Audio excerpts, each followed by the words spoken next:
The autumn rain pelted against the windows like tiny fists demanding entry, matching the nervous rhythm of my heart. I smoothed down my simple black dress for the 100th time, the worn fabric a reminder of everything I couldn't afford to replace. The waiting room of Blackwood Manor smelled of lemon polish and old money, both equally intimidating to someone like me. "Ms. Ellis?" The stiff-backed woman who had introduced herself as Mrs. Reynolds peered at me over half-moon glasses. "Mr. Salvatore does not tolerate tardiness. You're fortunate he's agreed to see you at all." I swallowed hard. "Yes, ma'am. I appreciate the opportunity." Opportunity was putting it kindly. Desperation had brought me here. 3 months behind on rent, no health insurance for my medications. And now this. My last chance at employment after being blacklisted from every reputable agency in the city, thanks to my former employer's vindictive lies. The irony wasn't lost on me that my salvation might come from working for the most dangerous man in the state. Antonio Salvatore.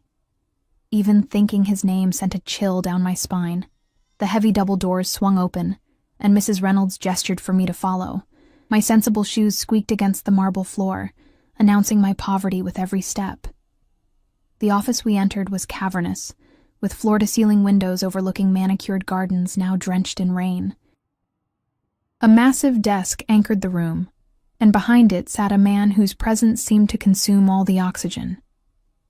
"Sir, this is Charlotte Ellis, the applicant for the position." I'd seen photos of Antonio Salvatore in newspapers, but nothing prepared me for the reality. Newspaper images couldn't capture the coiled energy of the man, the way his broad shoulders strained against his impeccably tailored charcoal suit, or how his olive-toned hands rested with deceptive casualness on the polished desk. A signet ring glinted on his right hand. Gold and onyx, I thought, though I dared not stare. What struck me most were his eyes. Dark as midnight, they assessed me with the cold calculation of a predator deciding whether I was prey worth pursuing. "Sit," he said, his voice unexpectedly soft yet commanding. I sank into the leather chair across from him, keeping my spine straight despite the urge to curl into myself. "Your references are problematic." He tapped a folder I presumed contained my pitiful resume. "Care to explain why Mrs. Harrington claims you stole from her?" My cheeks burned. "I never stole anything, sir. Mrs. Harrington's son made advances. When I refused him, he took revenge by claiming I'd taken his mother's jewelry." Something flickered in Salvatore's eyes. Interest, perhaps, or merely the reflection of lightning from the storm outside. "And you expect me to believe your word over that of the Harringtons?" His Italian accent became more pronounced with each word, rolling his R's in a way that sent another involuntary shiver through me. "No, sir. I expect nothing." I met his gaze directly, surprising myself with my courage. "But it's the truth all the same." A man appeared silently at Salvatore's shoulder, muscular, with a telltale bulge beneath his jacket that could only be a gun. He whispered something into his boss's ear. Salvatore nodded once, and the man disappeared as quietly as he'd arrived. "I have a daughter," Salvatore said abruptly. "She's 8 years old. Her name is Sophia." I nodded, unsure where this was heading. "Sophia is special. She has autism. She does not speak to strangers. She does not like to be touched. She has driven away 7 housekeepers in the past year." He leaned forward, those dark eyes boring into mine. "Why should I believe you would be different?" I took a deep breath. "My younger brother has autism, sir. I helped raise him until he was 16 when our parents died. He lives in a group home now because I can't afford to care for him properly." My voice cracked despite my best efforts. "I understand the challenges, and I know that every person with autism is different. But I've learned patience and how to create a structured environment. I know how to respect boundaries and recognize patterns." Something changed in his posture, an almost imperceptible relaxation. "Show me your hands." The request was so unexpected that I complied without thinking, extending my hands palm up across the desk. His fingers brushed mine as he turned my hands over, examining them. His touch was warm, unexpectedly gentle, sending an electric current up my arms. "No rings, no long nails, no polish," he noted. "Sophia dislikes these things. They distract her." He released me, and I quickly withdrew, tucking my hands beneath the desk to hide their trembling. You're younger than I expected. I'm 26, sir. And no family obligations? No boyfriend who will complain when you stay late? I shook my head. Just my brother. And as I mentioned, yes, the group home. He studied me, and I had the distinct impression he was seeing far more than I wanted to reveal. My daughter requires consistency, Ms. Ellis. If I hire you, you will live here. Your days off will be scheduled according to Sophia's needs, not yours. You will follow her routine exactly as my staff directs. Any deviation could trigger episodes that are difficult for her. I understand. Do you? His lips curved in what might have been a smile on a different man, but on him looked predatory. I doubt that very much. A knock at the door interrupted us. The same guard appeared, but this time he wasn't alone. He held the hand of a small girl with cascading dark curls. Her eyes, so like her father's, focused intently on the floor. She wore a pristine white dress with matching tights, but one shoe was missing. She rocked slightly on her feet, a self-soothing motion I recognized immediately. Sir, I apologize, but Miss Sophia insisted on seeing you. She's become agitated. Salvatore's entire demeanor transformed in an instant. The hardness melted away as he rose and moved toward his daughter. It's all right, Marco. Thank you. He crouched before the girl, careful not to touch her. Sophia, tesoro mio, what's wrong?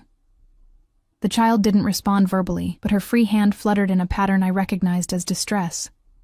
Without thinking, I slipped from my chair and knelt on the floor, keeping a respectful distance. I noticed a small tear in the girl's tights, just below the knee.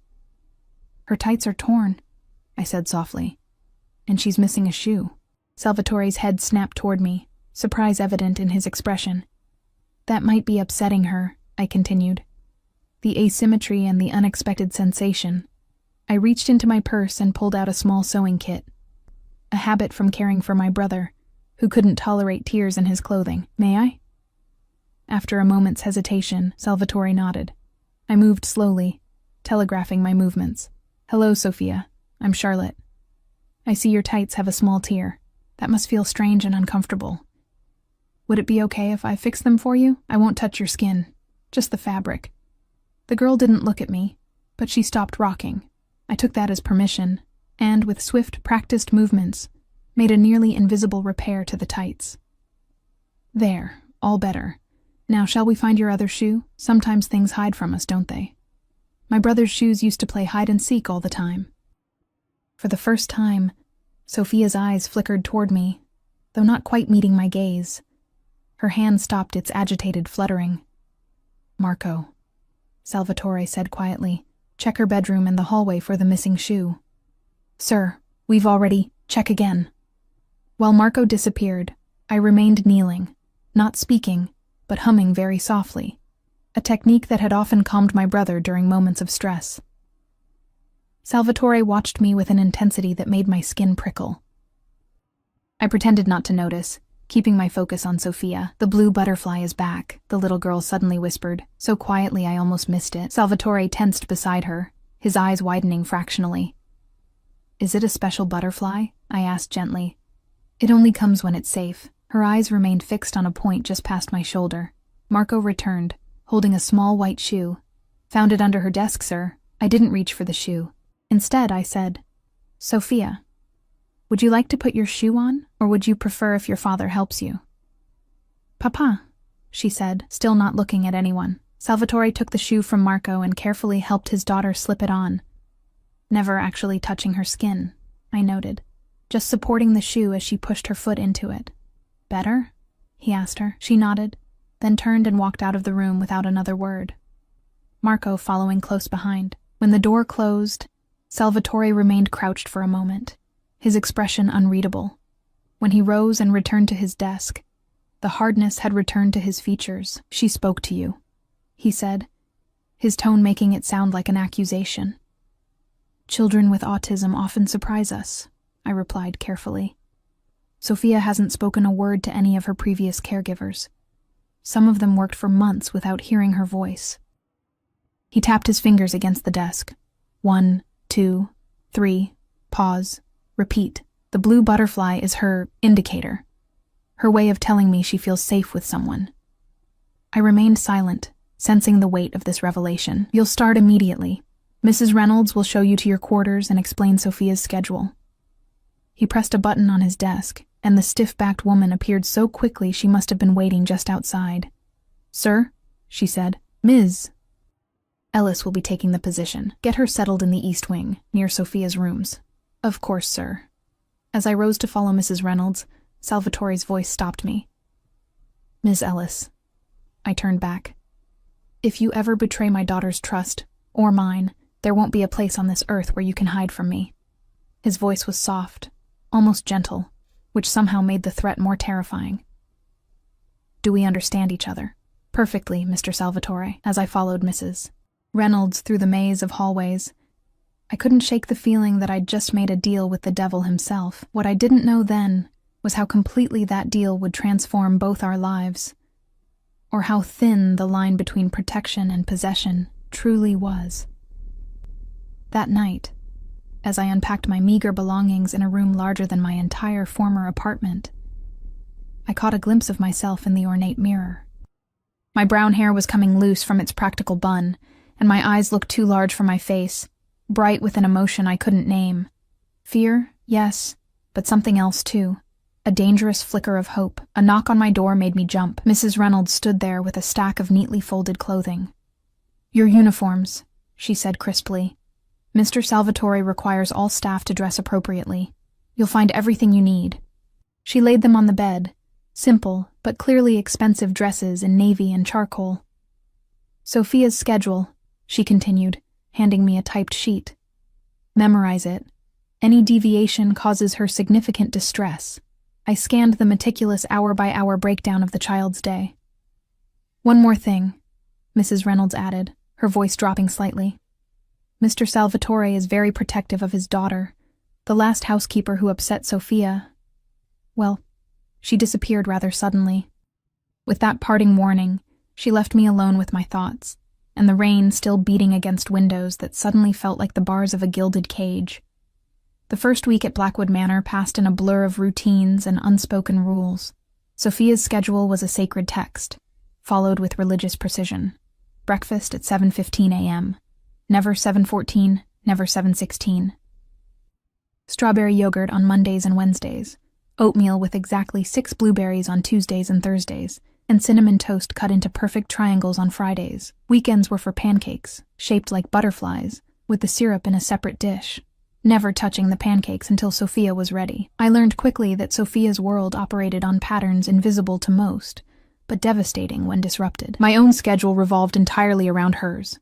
Awake by 6 a.m. to prepare her day, asleep long after she'd gone to bed at precisely 8:30 p.m., once I'd laid out her clothing for tomorrow and checked her room for any changes that might upset her. What surprised me most was how rarely I saw Antonio Salvatore. He was a ghost in his own home, appearing without warning, and vanishing just as suddenly. When he did materialize, everyone's demeanor changed, backs straightened, voices lowered, eyes averted. Even Mrs. Reynolds, with her perpetual disapproval, softened in his presence, her clipped tones turning almost deferential. I caught glimpses of him in the hallways, always surrounded by men in dark suits with watchful eyes. Sometimes I'd spot him in Sophia's doorway late at night, just watching her sleep, his expression unreadable in the shadows. He never acknowledged me during these moments, but I felt his gaze following me long after he'd disappeared. On the 8th day, as I was helping Sophia with her morning routine, she suddenly said, "Papa has meetings on Tuesdays." I nearly dropped the hairbrush. These were the first words she'd spoken to me since that initial encounter in her father's office. Does he? I kept my tone casual, continuing to brush her dark curls with exactly 20 strokes per section. No more, no less. Bad men come on Tuesdays. In the basement, she lined up her colored pencils with mathematical precision, arranging them in rainbow order. They're afraid of him. I swallowed hard. Many people find new situations frightening, I said carefully. Not you. She finally looked at me, her dark eyes so like her father's that it made my breath catch. You're not afraid of Papa. Before I could formulate a response to this startling observation, Mrs. Reynolds appeared at the doorway. "Ms. Ellis, Mr. Salvatore wishes to speak with you in his study." Immediately. My stomach clenched. Had I violated some unwritten rule? Disrupted some crucial pattern? "I'll be right back, Sophia," I promised, setting down the hairbrush exactly where she preferred it. The little girl didn't acknowledge my departure, already absorbed in her meticulous drawing. I followed Mrs. Reynolds through the labyrinthine hallways, my mind racing through every interaction of the past week, searching for mistakes. We stopped before those same imposing double doors I'd first entered over a week ago. "Enter," came Salvatore's voice before Mrs. Reynolds could even knock. She opened the door for me but didn't follow me in. The heavy wood closed behind me with the finality of a tomb. Antonio Salvatore stood with his back to me, gazing out at the garden where autumn was painting the trees in fiery colors. His suit today was deep blue, almost black, tailored to emphasize the breadth of his shoulders. A glass of amber liquid rested in his hand. "You've made quite an impression on my daughter, Ms. Ellis." I clasped my hands to stop them from trembling. "I hope a positive one, sir." He turned then, and I was struck again by the intensity of his gaze. There was something different about him today. A tension in the set of his jaw, a tightness around his eyes. Sophia showed me this. He picked up a piece of paper from his desk and held it out to me. I stepped forward to take it, careful not to let our fingers brush. It was one of Sophia's drawings, a blue butterfly hovering beside a figure with brown hair pulled back in a bun. Me, unmistakably. "She's very talented," I said softly. "She's never drawn anyone outside our family before." He moved toward me, and I caught a whiff of his cologne, something expensive and subtle with notes of cedar and spice. "Tell me, Ms. Ellis, what exactly are your intentions here?" The question caught me off guard. "I don't understand." "Don't you?" He circled me slowly, like a predator assessing its prey. A young woman with a problematic past suddenly becomes indispensable to the daughter of a man like me. Some might see opportunity in such a situation. Heat flooded my face. "I would never use a child that way," I said, unable to keep the edge from my voice, especially not one as special as Sophia. He stopped directly in front of me, close enough that I had to tilt my head back to maintain eye contact. "Then why are you here, Charlotte Ellis? A woman educated at Princeton doesn't typically seek employment as a housekeeper." My blood ran cold. My education wasn't on my resume. I deliberately omitted it, knowing it would raise questions I preferred not to answer. "You've been investigating me." A slight curl of his lips, not quite a smile. "I investigate everyone who comes near my daughter." "Then you know why I'm here." I lifted my chin. "My brother's care is expensive. My student loans are crushing. And thanks to the Harringtons, my degree is worthless in any field that requires a background check. So it's purely financial?" He took a sip of his drink, his eyes never leaving mine. "No," I admitted. "I genuinely care about Sophia. She reminds me of Jason, my brother, at that age. Brilliant, perceptive, trapped in a world that doesn't understand how she experiences it." Something shifted in his expression, a softening so subtle I might have imagined it. "You speak of her autism as if it were a gift, rather than an affliction." "Isn't it both?" I countered. "Like many gifts, it comes with a price, but that doesn't diminish its value." He studied me for a long moment, then abruptly changed course. "Tomorrow is Sophia's piano lesson. It's typically challenging. I noticed it on her schedule. Is there something specific I should know?" "Her teacher, Ms. Abernathy, doesn't fully appreciate Sophia's needs. She insists on techniques that Sophia finds distressing." His jaw tightened. "Unfortunately, she's the only qualified teacher willing to come to the house, given my reputation." I understood the unspoken request. "I'll be there for the entire lesson. If Ms. Abernathy's methods become too overwhelming for Sophia, I'll intervene." He nodded once. "Good." Then, without warning, "Have dinner with me tonight." It wasn't a question. "Sir?" "Sophia goes to bed at 8:30. Join me for dinner at 9. There are matters regarding my daughter's care we need to discuss." Before I could respond, a sharp knock came at the door. Marco entered, his face grim. "Sir, there's a situation that requires your immediate attention." Salvatore's expression hardened instantly. "We'll continue this conversation at dinner, Ms. Ellis. 9 o'clock. I recognized the dismissal and turned to leave, but his voice stopped me at the door. "Wear the blue dress in your closet." I glanced back, startled. "It matches your eyes," he added, almost as an afterthought. The door closed behind me, leaving me breathless and confused in the hallway. How did he know the contents of my closet? And more disturbingly, why had my heart accelerated at the command in his voice? The piano lesson the next day was every bit the disaster Salvatore had suggested. Ms. Abernathy, a pinch-faced woman with bony hands and impatience radiating from every pore, clearly viewed Sophia's autism as an inconvenience rather than a neurological difference. "No, no, no." She slapped the piano bench beside Sophia, causing the girl to flinch. "You must curve your fingers properly." Sophia's hands began to flutter in that now familiar pattern of distress. I stepped forward from my position near the window. "Perhaps Sophia could try a different approach," I suggested. "Sometimes alternative techniques—" "I've been teaching piano for 30 years, young woman." Ms. Abernathy cut me off with a glare. "I hardly need advice from a housekeeper." I bit back a sharp retort. "Of course. I simply noticed that Sophia seems uncomfortable with— discomfort is part of learning." She turned back to Sophia, whose rocking had intensified. "Now, again from the beginning." When Ms. Abernathy reached to reposition Sophia's hands, the little girl let out a heart-wrenching whimper. Something protective and fierce ignited in my chest. "That's enough for today," I said firmly, moving between them. "I beg your pardon. Mr. Salvatore pays for a full hour and we've barely begun." "Mr. Salvatore pays for Sophia to learn piano, not to be traumatized by it." I kept my voice level but unyielding. "The lesson is over." Ms. Abernathy's face flushed an ugly red. "I will be speaking to Mr. Salvatore about this insolence. I'm counting on it." I turned my back on her and crouched beside Sophia, whose eyes were squeezed shut. "It's all right now, Sophia. The music is taking a break. Would you like to go to your quiet room?" She nodded, almost imperceptibly. I heard Ms. Abernathy gathering her things with aggressive movements, but I kept my attention focused entirely on Sophia. "I never!" the piano teacher huffed as she stormed out. Once she was gone, Sophia's eyes opened. She looked directly at me, a rare occurrence that made my heart swell.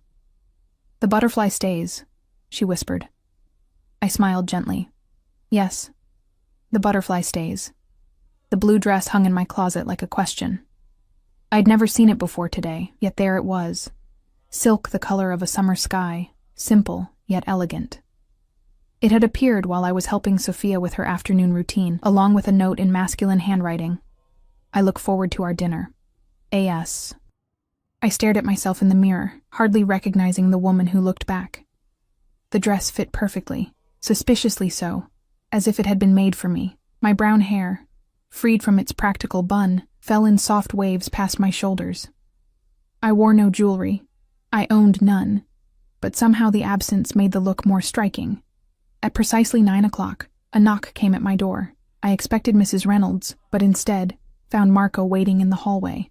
"Mr. Salvatore is ready for you, Ms. Ellis." He led me not to the formal dining room where the staff took their meals, but to a smaller, more intimate setting I hadn't seen before. A solarium, glass-walled and filled with exotic plants, overlooked the moonlit gardens. A single table was set for two, candlelight casting golden shadows, and there stood Antonio Salvatore, without his usual entourage of watchful guards. He wore a black shirt open at the collar, no tie, with the sleeves rolled up to reveal strong forearms, less formal than I'd ever seen him, yet no less intimidating. His eyes traveled slowly from my face to the hem of the dress and back again, his expression unreadable. "You look beautiful, Charlotte."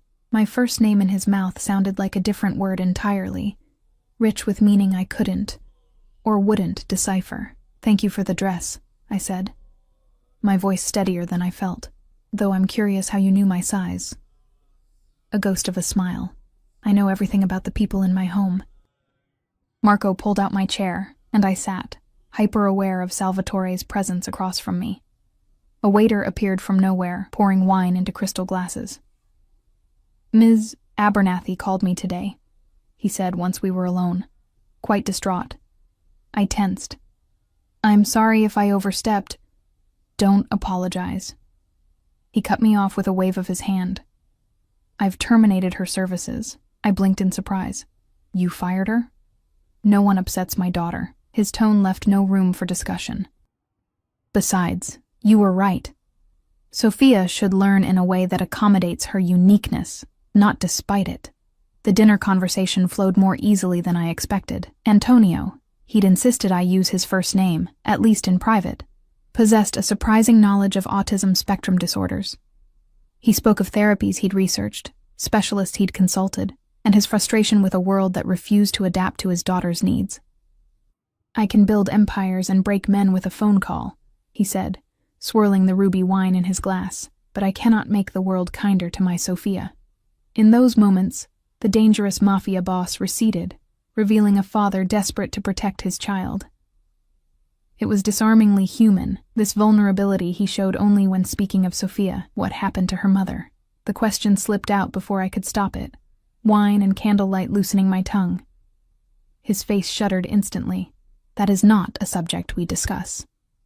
I apologize, I said quickly. I shouldn't have. No, you shouldn't have. His voice had lost its warmth. Some doors, once opened, cannot be closed again, Charlotte.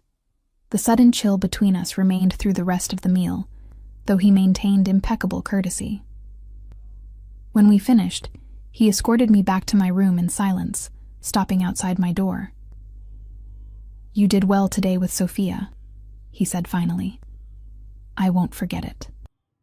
Before I could respond, he took my hand and brought it to his lips, pressing a kiss against my knuckles. The gesture was old-world, formal, yet the heat of his mouth against my skin sent electricity racing up my arm.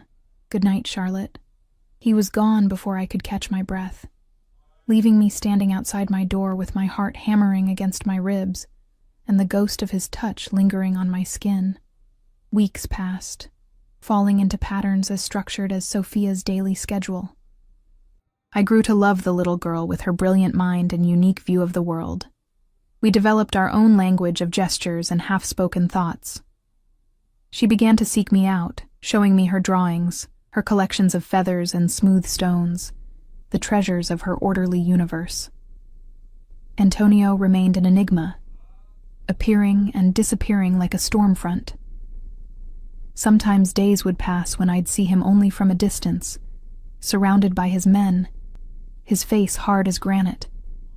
Other times, he would materialize in Sophia's room while I read her bedtime stories, listening from the shadows with an expression I couldn't decipher. Occasionally, he would invite me to dine with him after Sophia was asleep, and we would talk late into the night about his daughter, about books, about everything except who he really was and what happened behind those basement doors on Tuesdays. I began to dread Tuesdays, not for myself, but for the darkness they brought to Antonio's eyes. He was always different afterward, colder, more distant, as if he needed to rebuild the walls between the man who cared for his daughter and the man who made other men afraid. You shouldn't look at me that way, he told me one evening as we sat in his study, the fire casting shadows across his sharp features. What way? I asked, though I knew exactly what he meant. Like you're trying to reconcile two different men. His eyes, nearly black in the firelight, fixed on mine. There are not two Antonios, Charlotte. There is only one. Remember that. Yet I couldn't help but see the contradictions. The tenderness with which he spoke of Sophia contrasted with the cold efficiency I glimpsed when he dealt with his business associates. Or the gentle way he never touched his daughter without permission, versus the casual displays of dominance he exhibited with everyone else, including me. A hand at the small of my back, guiding me through doorways, fingers brushing my arm to emphasize a point, those dark eyes tracking my movements when he thought I wouldn't notice. I told myself I was imagining the latter, that the tension I felt when he was near was simply fear, not something more dangerous, more forbidden. I was his daughter's caretaker, nothing more. The beautiful dresses that continued to appear in my closet, the books he left on my nightstand that I'd mentioned wanting to read, the way he'd begun to include me in family dinners with Sophia. These were merely the actions of a grateful father, not a man with other intentions. At least, that's what I desperately needed to believe. The morning everything changed dawned cold and clear, frost etching delicate patterns on the windows. I was helping Sophia with her math exercises, far beyond typical third-grade level, when Mrs. Reynolds appeared at the door, her perpetual composure visibly shaken. "Ms. Ellis, you're needed downstairs, immediately." Something in her tone made my stomach clench. "What's wrong?" "It's not my place to say." Her eyes darted to Sophia, then back to me. "Marco will stay with Miss Sophia." I squeezed Sophia's shoulder gently. "I'll be back soon." "Keep working on these problems, and we'll check them together, okay?" She nodded without looking up, already absorbed in her calculations. Mrs. Reynolds led me not to Antonio's study, but to a smaller room near the front entrance. When she opened the door, I froze in shock. 2 police officers stood inside. Between them was a face I'd hoped never to see again. James Harrington, the son of my former employer, the man whose lies had destroyed my career. "Charlotte Ellis?" one of the officers asked. I nodded mutely. "These gentlemen are here about the theft charges Mr. Harrington has filed against you," Mrs. Reynolds explained, her voice brittle. James smirked, his handsome face as punchable as I remembered. "Hello, Charlotte. Imagine my surprise when I heard you'd found employment with the esteemed Mr. Salvatore. There must be some mistake," I said, finding my voice at last. "Those accusations were proven false. The charges were dropped." "New evidence has come to light," the older officer said, his expression unreadable. "Mr. Harrington's mother discovered additional missing items, and security footage has surfaced that places you at the scene." My blood ran cold. "That's impossible. I never took anything." "Then you won't mind coming down to the station to clear this up." The younger officer stepped forward, handcuffs glinting ominously in his hand. "This is absurd," I protested, panic rising in my throat. "I can't leave. I'm responsible for Mr. Salvatore's daughter. She needs consistency, routine." "Should have thought about that before you decided to steal," James said with mock sympathy. Just then, the door opened. Antonio Salvatore stood in the threshold, his presence immediately dominating the room. He wore a charcoal suit that seemed to absorb the light, his expression controlled, but eyes blazing with cold fury. "What is happening here?" His voice was soft, dangerously so. The officers straightened instinctively. Even they weren't immune to the authority he radiated. "Mr. Salvatore," the older one began, "we have a warrant for Ms. Ellis's arrest regarding theft charges from her previous employer." Antonio's gaze shifted to James Harrington, who had the good sense to look uncomfortable under that penetrating stare. "Mr. Harrington," Antonio said, his Italian accent more pronounced than usual. "What an unexpected pleasure. Mr. Salvatore," James cleared his throat. "This is just a legal matter that—" "A legal matter," Antonio repeated, the words like ice. "In my home, involving my daughter's caretaker, without my knowledge." He crossed to his desk and pressed a button. Within seconds, Marco appeared, along with 2 other security men I recognized from Antonio's entourage. "Gentlemen," Antonio said to the officers, "I understand you have a job to do.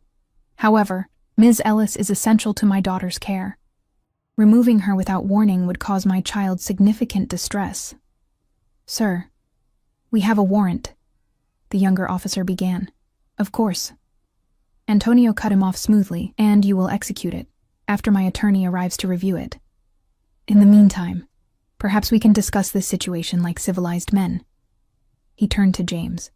"Mr. Harrington, I believe your father and I have mutual associates. Giorgio Vannucci, for instance." The color drained from James's face. I didn't know who Giorgio Vannucci was, but clearly, the name held significance. Yes, I believe they've done business," James stammered. "How fortunate. I'm sure a single phone call could clear up this unfortunate misunderstanding." Antonio smiled, a gesture that never reached his eyes. "Marco, please escort our guests to the West Parlor. Offer them refreshments while we wait for my attorney." Marco stepped forward, his posture making it clear this wasn't a suggestion. "Mrs. Reynolds, Take Ms. Ellis back to Sophia. She doesn't need to concern herself with this matter any further. But sir, I protested. Antonio silenced me with a look. It's handled, Charlotte. Go to my daughter. I hesitated, torn between relief and concern about what handled might entail. Now please, he added, his tone gentler, but no less commanding.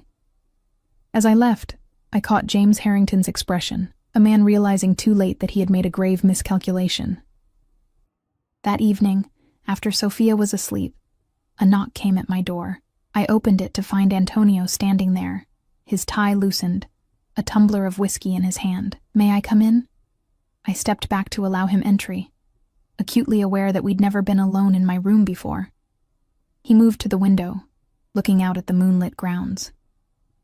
The charges have been dropped, he said without preamble. Permanently this time, Mr.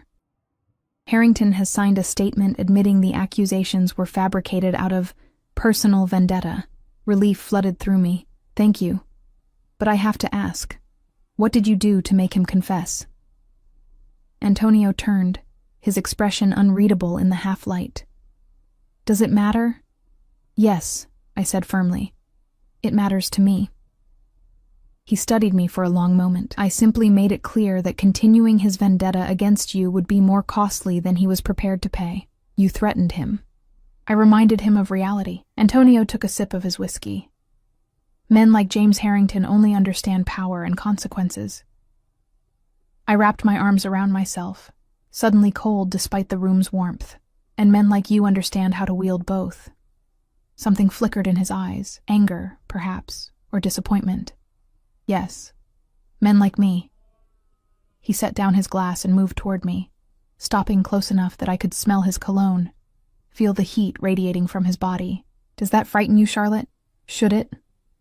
I didn't back away, though every instinct screamed for me to create distance between us. Yes. His voice dropped lower. You should be terrified. Of you. Of this.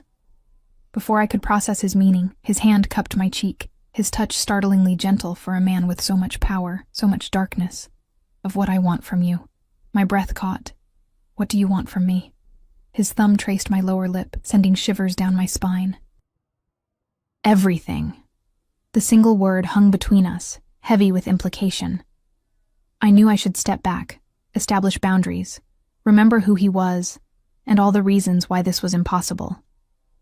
Instead, I found myself leaning into his touch, my body betraying my better judgment. Sophia, I began, searching for an anchor in the storm of emotions threatening to drown me. Adores you, he finished. As do I, though in very different ways. His confession, spoken so matter-of-factly, stunned me into silence. Say something, Charlotte. A vulnerability I'd never heard before colored his voice. This is dangerous, I whispered. Not sure if I meant for him, for me, or for Sophia. Everything valuable is dangerous. His other hand found my waist, drawing me closer. The question is whether the reward outweighs the risk. I placed my palm against his chest, feeling his heart beating steadily beneath expensive fabric and the solid muscle beneath. I meant to push him away, to be sensible, to remember all the reasons why this was a terrible idea. Instead, I curled my fingers into his shirt and pulled him closer. His mouth claimed mine with restrained hunger, as if he'd been holding himself back for too long. One hand tangled in my hair, the other at the small of my back, pressing me against him. I melted into the kiss, all my carefully constructed reasons disintegrating like paper in flame. When we broke apart, both breathless, his eyes searched mine. Tell me to stop, and I will. One word, Charlotte, and I'll walk out that door. The choice he offered, genuine, despite the desire evident in his darkened eyes, gave me courage. This man, who commanded empires with an iron fist, was giving me power over him, however momentarily. Stay, I whispered. His smile transformed his face, softening the hard lines, revealing the man beneath the carefully controlled exterior.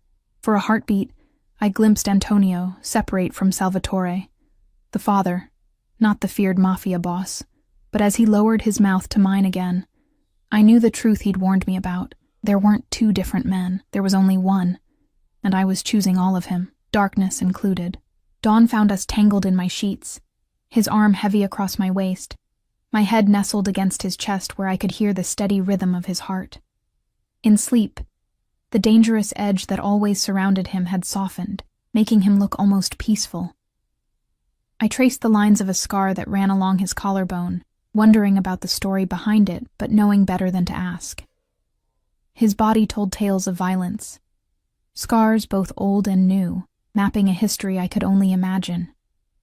His eyes opened, instantly alert in the way of men accustomed to danger. When he saw me watching him, a slow smile spread across his face. "Good morning," he murmured, his voice rough with sleep. "Good morning." I couldn't help but smile back, despite the uncertainty churning beneath my surface contentment. "We should talk about—" He pressed a finger to my lips. "Later. Right now, I just want to look at you in the morning light." His gaze traveled over me with such intensity that I felt my skin flush. Then his expression changed, becoming more serious. "Sophia will be awake soon," he said, glancing at the clock beside my bed. We shouldn't disrupt her routine. The mention of his daughter brought reality crashing back. What had I done? Complicated an already delicate situation, potentially jeopardizing Sophia's stability and my position in her life. Antonio read my expression with unnerving accuracy. "Second thoughts already?" "Not second thoughts," I said carefully. "Just considerations. Sophia needs consistency, stability. Whatever this is between us, it can't interfere with her care." He nodded, expression somber. "Agreed. Which is why discretion is essential, at least for now." "And what is this, exactly?" I asked, needing definition, parameters, something solid to stand on. Antonio sat up, the sheet pooling around his waist, revealing the muscular torso marked with the evidence of a violent life. He took my hand, his touch unexpectedly tender. "This is me, wanting you.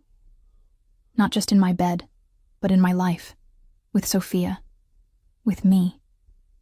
His eyes held mine, unwavering. "I don't make such decisions lightly, Charlotte." "Nor do I," I replied softly. "But your life is complicated." A harsh laugh escaped him. "That's a diplomatic way of putting it. I care about Sophia too much to risk becoming a disruption in her life. And your world, the Tuesday meetings, the men with guns, the threats that need handling, that's not a world I belong in." His expression hardened slightly. "Yet here you are. For Sophia," I insisted. "Only for her?" His question hung between us, demanding honesty. I looked away first. "I should get ready. It's almost time for her breakfast." Antonio rose from the bed, gathering his scattered clothing with efficient movements. I watched him transform back into the impeccable, untouchable Mr. Salvatore, armor reassembled piece by piece. At the door, he paused. "This conversation isn't over, Charlotte." It sounded halfway between a promise and a threat. For 2 weeks, we engaged in an elaborate dance. During daylight hours, in front of Sophia and the staff, we maintained our formal employer-employee relationship. At night, he would come to my room, or summon me to his, and we would lose ourselves in each other until dawn threatened to expose our secret. I told myself it was temporary, that eventually I would come to my senses, remember who he was and what he did. But each time he touched me, each time I discovered another facet of the complex man beneath the fearsome reputation, I fell deeper into a maze I wasn't sure I wanted to escape. One evening, as we lay in his massive bed, he traced patterns on my bare shoulder, his expression thoughtful. "Sophia asked me something interesting today," he said. I turned to face him. "Oh?" "She asked if you were going to be her new mother." My breath caught. "What did you tell her?" I asked what she thought about that possibility. His eyes, usually so guarded, were open, vulnerable. "She said the blue butterfly would stay forever then." I sat up, pulling the sheet around me. "Antonio, you can't just—" "Can't what? Consider a future where you're more than just my daughter's caretaker? More than just my lover? We've barely known each other 3 months, I protested, though time seemed a weak objection compared to the fundamental differences in our worlds. "I knew after 3 days," he said simply, "the way you understood Sophia, saw her as she truly is. The way you stood up to me when everyone else cowers. That's not a basis for whatever you're suggesting. He sat up beside me, taking my face in his hands. I'm not suggesting anything yet. I'm telling you that my daughter sees what's happening between us. Because children, especially children like Sophia, notice everything. And I'm asking you to think about what you want this to be. I leaned into his touch despite myself. I want what's best for Sophia. As do I. Always. His thumb stroked my cheek. But perhaps what's best for her is also what's best for us. Before I could respond, a sharp knock came at the bedroom door.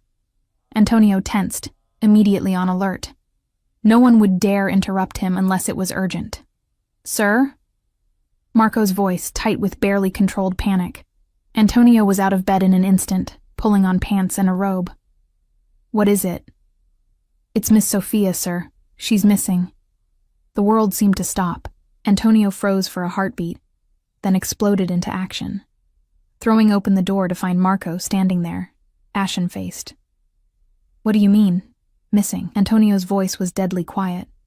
I scrambled from the bed, wrapping myself in the sheet. When was she last seen? Marco's eyes widened slightly at the sight of me in his boss's bedroom, but he recovered quickly. Mrs. Reynolds checked on her at 9 p.m. as usual.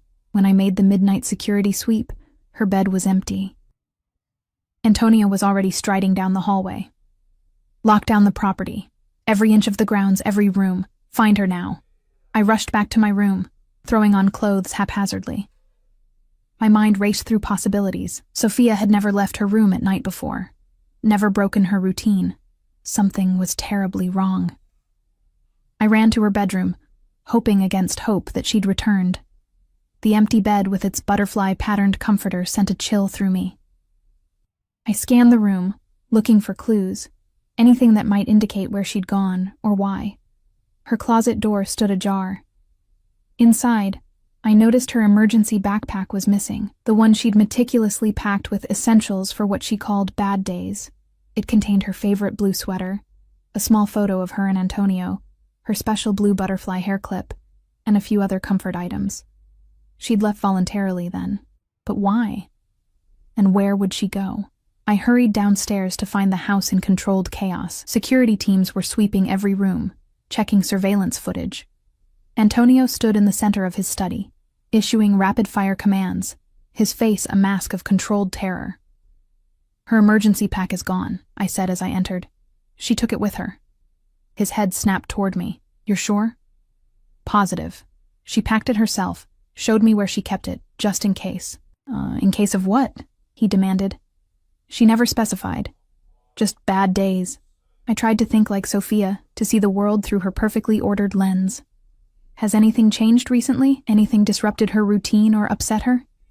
Antonio ran a hand through his hair, a rare gesture of agitation. "Nothing. Everything has been exactly as she..." He stopped abruptly, realization dawning on his face. "Us. You and me."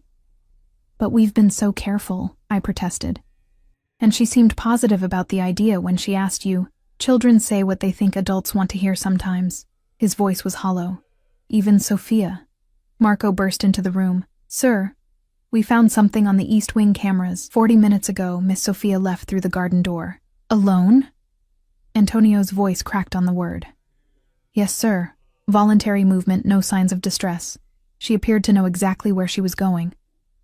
I closed my eyes, thinking. "The willow tree," I said suddenly. "By the pond." Both men turned to me. "She talks about it sometimes, says it's where she goes in her head when things get too loud, too overwhelming. She's drawn it dozens of times." Antonio was already moving, barking orders to focus the search on the eastern grounds. I followed, grabbing a flashlight from one of the security team members. The night air was biting, winter approaching with icy fingers. I wrapped my cardigan tighter around myself, thinking with dread of Sophia in her thin pajamas, alone in the darkness she feared. Antonio moved ahead of me, his longer strides eating up the distance. Security teams fanned out across the grounds, their flashlight beams cutting through the darkness like searchlights. The pond lay at the far edge of the property, surrounded by carefully manicured gardens, now eerily silent in the moonlight. The ancient willow tree stood like a sentinel at the water's edge, its sweeping branches creating a curtained sanctuary. Antonio reached it first, pushing aside the trailing branches. His sudden, sharp intake of breath told me he'd found her before I could see for myself. Sophia sat curled against the massive trunk, her knees drawn to her chest, the emergency backpack beside her. She was shivering violently, her lips tinged blue from the cold. "Sophia," Antonio breathed, relief and fear mingling in his voice. He crouched before her, careful not to touch her without permission. "Tesoro, are you hurt?" She shook her head, not looking at him. "The butterfly is confused," she whispered. I knelt beside Antonio, my heart breaking at the sight of her distress. "Sophia, we were so worried. Why did you come out here alone?" Her dark eyes, so like her father's, finally lifted to mine. "You were in Papa's room. The pattern changed." Antonio flinched as if struck. "The butterfly doesn't know where to go now," she continued, her voice small and lost. "If you're in Papa's room, where does Sophia go?" I understood then. In her ordered world, every person had their place. Her father in his room, me in mine, her in hers. Our nighttime rendezvous had disrupted the pattern she relied on to make sense of her world. "Oh, sweetheart," I said gently. "Your place is always with us, no matter where we are. You are the most important person to both of us." Antonio reached slowly toward his daughter. "May I carry you inside, Sophia? You're very cold." She hesitated, then gave a tiny nod. He gathered her into his arms with infinite tenderness, tucking her against his chest. As he stood, Sophia suddenly reached one hand toward me. "Charlotte, too," she said. "Both." I took her cold little hand in mine, and together we walked back toward the house, a fragile new pattern forming with each step. Everything changed after that night. The careful separation we'd maintained, Antonio and I, crumbled in the face of Sophia's distress. Children, particularly those on the spectrum, need honesty, consistency, and clear patterns. Our attempt at secrecy had only created confusion and fear. The morning after we found Sophia beneath the willow tree, Antonio called a family meeting. His term, not mine, though it made my heart flutter traitorously. We sat in the sunroom, morning light streaming through the windows, illuminating dust motes that danced like tiny stars. "Sophia," Antonio began, his voice gentler than I'd ever heard it. "I need to explain something important about Charlotte and me." The little girl sat perfectly straight in her chair, hands folded in her lap, dark eyes moving between her father and me. I noticed she wore the blue butterfly clip in her hair, a good sign. "Charlotte is special to me," Antonio continued, "in a different way than you are special to me. You are my daughter, my heart. Nothing will ever change that." "And Charlotte?" Sophia asked, her voice small but steady. Antonio glanced at me, a question in his eyes. I nodded slightly, giving him permission to continue. "Charlotte is someone I care for very deeply, someone who makes me happy, someone who understands both of us." He leaned forward, careful to maintain the distance Sophia preferred. "Sometimes she will spend time with me in my room. Sometimes we will spend time in her room, but you will always know where we are. And you can always find us if you need us." Sophia considered this, her brilliant mind processing the new information. "Like a new pattern," she said finally. "Yes, exactly like a new pattern. One that includes all three of us." She turned to me then. "Will you still read me stories? Every night," I promised. "That won't change." "And brush my hair 20 strokes each section?" "Exactly 20, I assured her with a smile. She seemed satisfied, but then frowned slightly. "The men who come on Tuesdays, they won't hurt Charlotte?" Antonio tensed beside me. I'd never asked directly about his business, maintaining a careful separation between the man I was falling in love with and the dangerous world he inhabited. But Sophia, with her unflinching perception, had brought it into the light. "No one will ever hurt Charlotte," Antonio said, his voice dropping to that quiet register that I'd learned was more dangerous than any shout. "I would never allow it."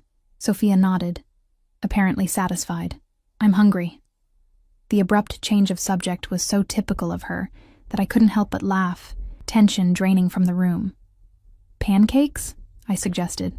"It's Saturday." "Butterfly shapes," she confirmed, sliding from her chair, "with the syrup separate." As she walked toward the kitchen, Antonio caught my hand, pulling me close. "Thank you," he murmured against my hair. "For what?" "For understanding her, for understanding me." His arms tightened around me, "for being willing to try this unconventional family arrangement." I pulled back slightly to look at him. "I haven't agreed to anything permanent yet." A smile played at the corners of his mouth. "Yet." Life settled into a new routine. I spent most nights with Antonio, but always returned to my room before dawn to maintain the morning schedule Sophia depended on. We were careful to be transparent about our whereabouts, creating a color-coded chart that hung in Sophia's room, so she always knew where to find each of us. To my surprise, she thrived under the new arrangement. Perhaps it was the honesty, the removal of the confusing secrecy. Or perhaps it was simply having two people who loved her working together openly to create the stability she craved. One evening, about 2 weeks after our family meeting, I was helping Sophia organize her rock collection, categorized by color, size, and what she called friendship potential, when she made an announcement.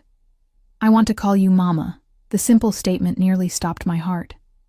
I set down the smooth quartz crystal I'd been examining and turned to face her fully. "Sophia, I'm very honored that you would think of me that way." She continued arranging stones in their velvet-lined box, not looking at me. "My real mother didn't want me. Papa said she couldn't understand my special brain." The matter-of-fact way she said it made my chest ache. "Sometimes people don't understand what they have," I said carefully.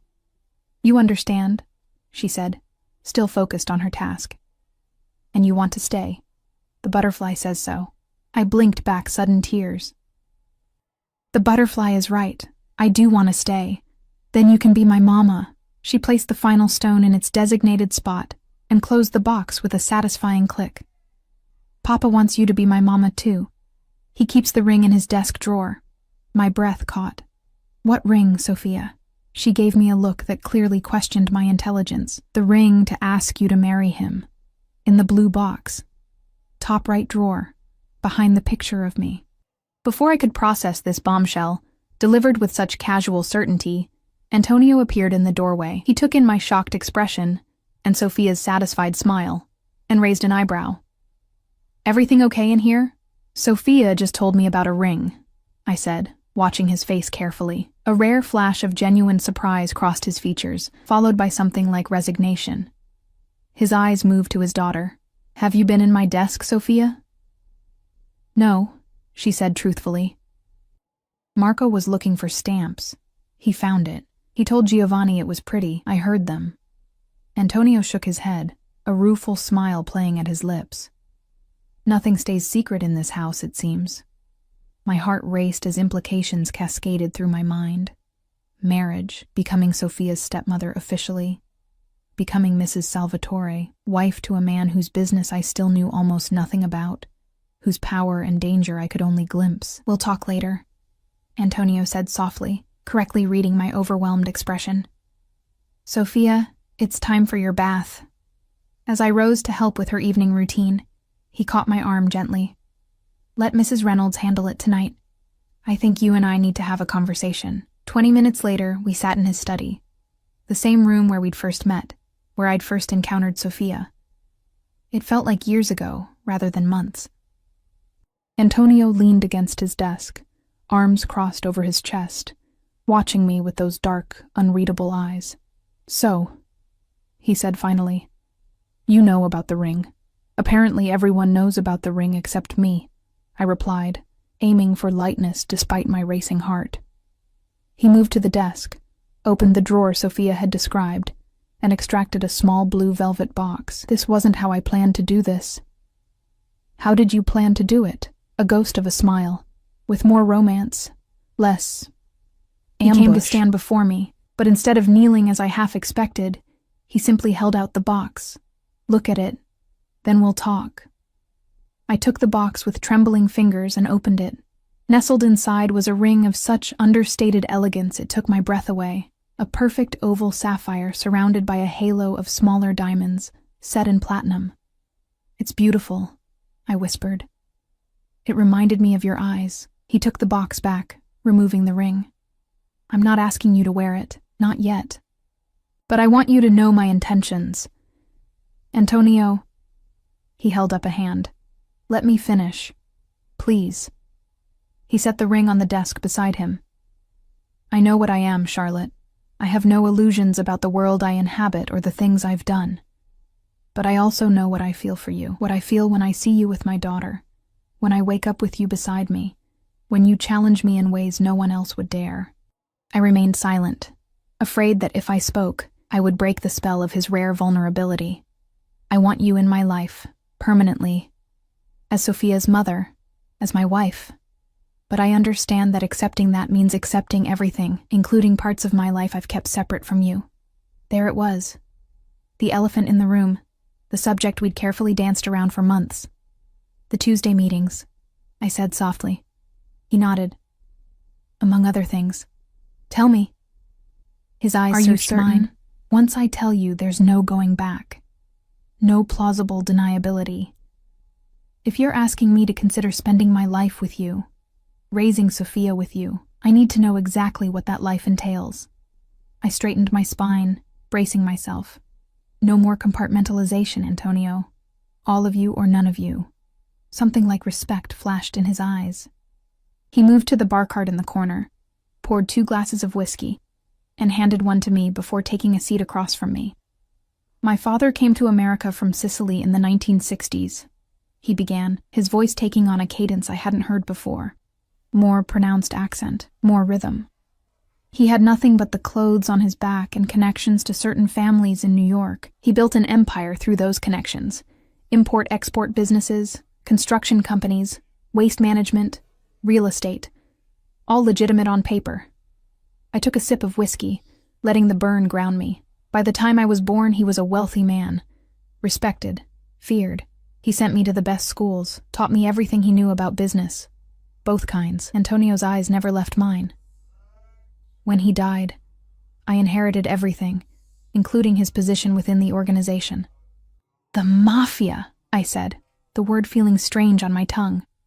"We don't use that term, but yes. La Familia." He took a long swallow of whiskey. "I've worked hard to legitimize much of the business. The construction companies, the import-export, the real estate. They're clean now, profitable through legal means. But not everything. No," he admitted, "some aspects remain traditional. Protection rackets, drugs, human trafficking."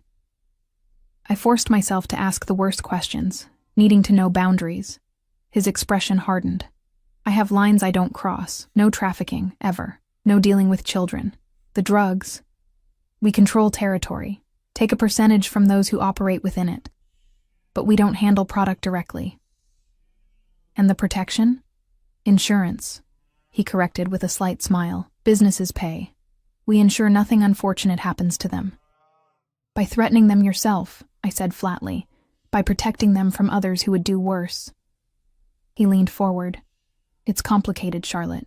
The world isn't black and white. People get hurt," I said, my voice barely above a whisper. "Yes."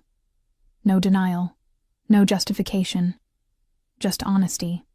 People who break the rules, who threaten what's mine, who endanger the family, like James Harrington, I said, remembering the pallor of his face when Antonio mentioned that name, Venucci.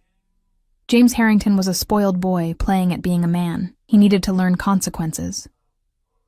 Antonio's voice was dismissive. He was never in real danger, just strongly encouraged to reconsider his choices. I took another sip of whiskey, trying to reconcile this world with the man who read bedtime stories to his daughter, who held me with such tenderness, who noticed when I mentioned books I wanted to read. "And Sophia's mother?" I asked, the question that had burned in me for months. "What happened to her?" Antonio went very still. For a moment, I thought he wouldn't answer. Francesca was beautiful, ambitious, the daughter of an associate from the old country. His voice was carefully controlled. Our marriage was arranged, beneficial to both families. She wanted the lifestyle, the status. She didn't want a child, especially not one who required special care, who didn't fit her image of perfection. My heart ached for Sophia, for the rejection she'd experienced from the person who should have loved her most. When Sophia was diagnosed with autism, Francesca changed, became cruel. I found bruises on my daughter's arms. Antonio's eyes turned cold, distant. No one hurts my child. No one. A chill ran down my spine. What did you do? I gave her a choice. Leave. Never contact us again. With a generous financial settlement. Or stay and face consequences for harming Sophia. She chose to leave, I said, relieved. Yes. His answer came too quickly, his eyes too flat. Antonio, I pressed, needing the whole truth. Is she alive? The silence stretched between us, heavy with implications. As far as I know, he said finally. She's living in Milan, remarried to a fashion designer, no children. The settlement agreement includes regular confirmation of her continued health and happiness, provided she stays far away from Sophia. The calculated precision of the arrangement was both reassuring and terrifying. This was the man I'd fallen in love with, capable of both tender devotion and cold retribution. Thank you for telling me the truth, I said quietly. All of it, he confirmed. No more secrets, Charlotte. I stood, setting down my glass, and moved to the window. Outside, the garden lay dormant under winter's approach, waiting for spring's renewal.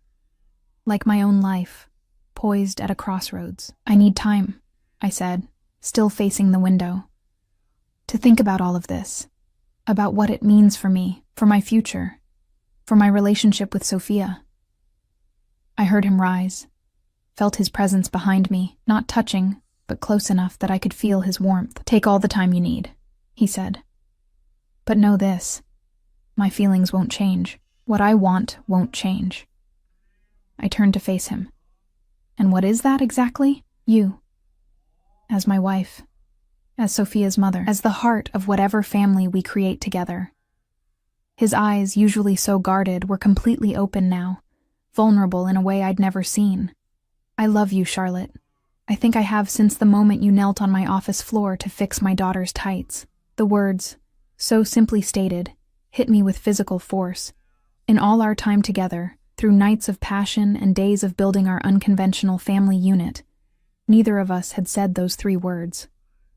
I love Sophia, I said carefully. That I know with absolute certainty.